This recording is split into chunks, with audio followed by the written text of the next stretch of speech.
लाल सिंधी बहुत पाई यहाँ जाती की अपनी गायें हैं। है। अच्छा। यहाँ शुरू से बहुत ज़्यादा ये रहा है कि दूध का ये नहीं रहा है, लोग दूध के लिए पशु नहीं पाले हैं गाय को। अच्छा, मतलब वो मतलब एक पूरा उसका यूज औषधीय उपचार के लिए सारा कुछ जो आजकल गाय बछड़ों के लिए पालते हैं, एनजीओ वाले जो बताते हैं। गाय बछड़ों के लिए पालते हैं। दूध यहाँ बहुत कम निकालते थे गाय का।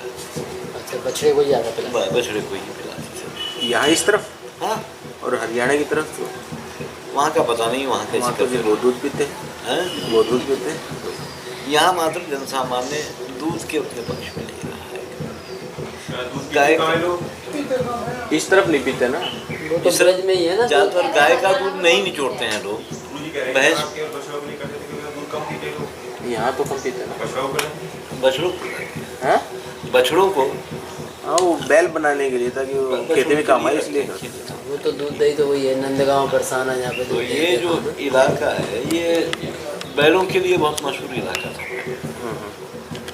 यहाँ के बैल बहुत मशहूर हैं। बैल किस प्रजाति के बोले जाते थे? अभी यहाँ कौन सी प्रजाति है वो तो नहीं पता है, पर यहाँ के बैल बहुत मजबूत बैल मारे जाते थे खेती के काम के लिए।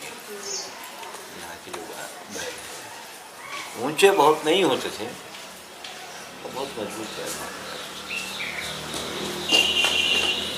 तो इस तरह से जो है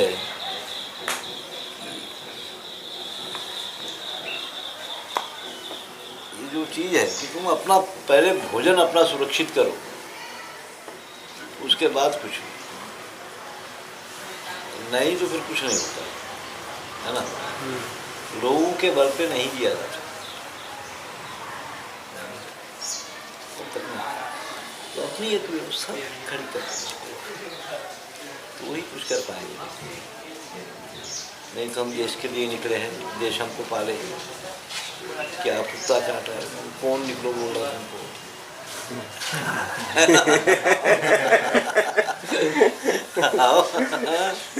खुजली तुमको उठी है, तुम खुजा लो, तुम क्यों खुजाना तुम्हारी खुजली को। ये बात होती है ना। एक तो ये है कि अपनी जीवन शैली को बहुत सरल बना, सहज बना। ये नहीं, बहुत कम में जीने की आदत है, बहुत कम में। जहाँ तक है अपने से जितना कर सकते कर लो, मगर बहुत कम में जीने की आदत होना है। बहुत कम में भी हम जी सकते हैं। रामचरितमानस में एक बात आती है कि काकभूषुंडी गरुड़ के आश्रम में जाता है। गरुड़ जाता है काकभूषुंडी के आश्रम में, और 2-4 दिन रहने के बाद में वे बोलता है कि हे काकभूषुंडी, आपके आश्रम में आते ही मेरा मोह, संदेह और भ्रम ये तीनों दूर, ये तीनों दूर। मोह भी दूर हुआ, संदेह भी दूर हुआ और भ्रम भी, ये तीनों दूर हो गए। जिस चीज़ों से ये 3 चीज़ें पैदा होती है आदमी के अंदर, उसका विकल्प हुआ वही दूर हुआ है ना। उसका विकल्प उसको वहाँ दिखाई दिया। अरे हम तो सोचते कि ऐसे ही जी सकते हैं, ऐसा भी जी सकते हैं, ऐसे भी रह सकते हैं, है ना। तो उसका विकल्प वहाँ दिखाई दिया। तो जिस सारी चीज़ों से मोह पैदा होता है, संदेह पैदा होता है, भ्रम पैदा होता है। आज हम लोग का 2-3 साल में बहुत आश्रम घूमे हिंदुस्तान के।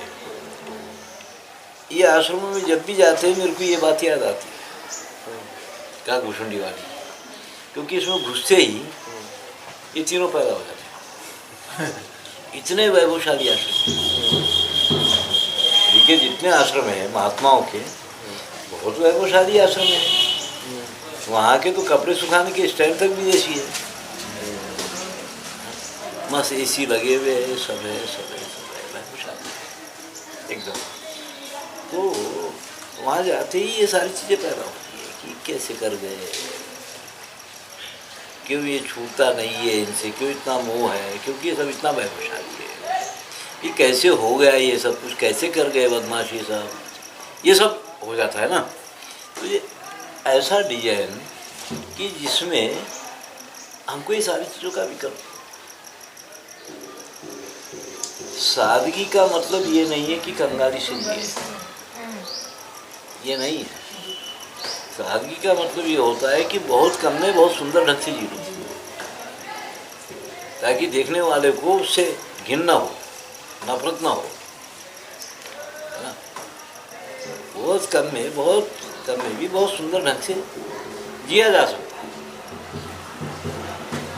जरूर नहीं कि बहुत ज़्यादा होने पे ही सुंदर ढंग से जी सकते हैं। तो वो जो पद्धति है कि कैसे बहुत कम में सुंदर ढंग से जी सकते हैं, उस तरह सोचना है। तो इसलिए जहाँ तक है बहुत कम में जीने की आदत रहना है ना। ये है हमारा आश्रम है, यहाँ आपको कितना करंट बिल लग जाता है।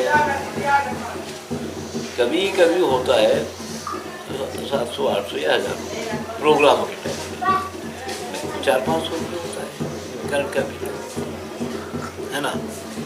क्योंकि रात बहुत कम चलता है यहाँ, ना एसी है, ना कूलर है, ना पंखे है, ना क्या है, ना क्या है, बहुत कम है ना।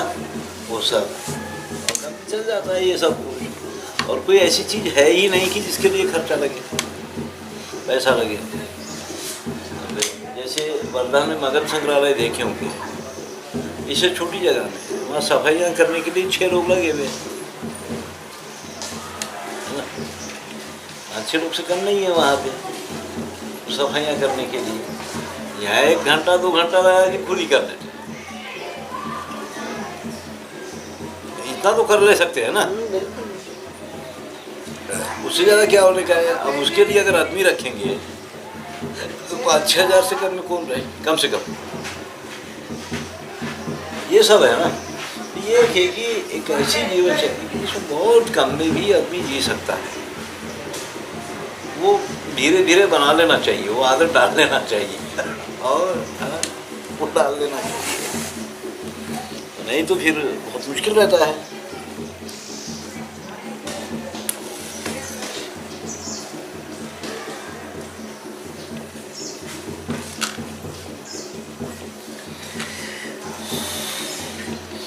और बात ये है कि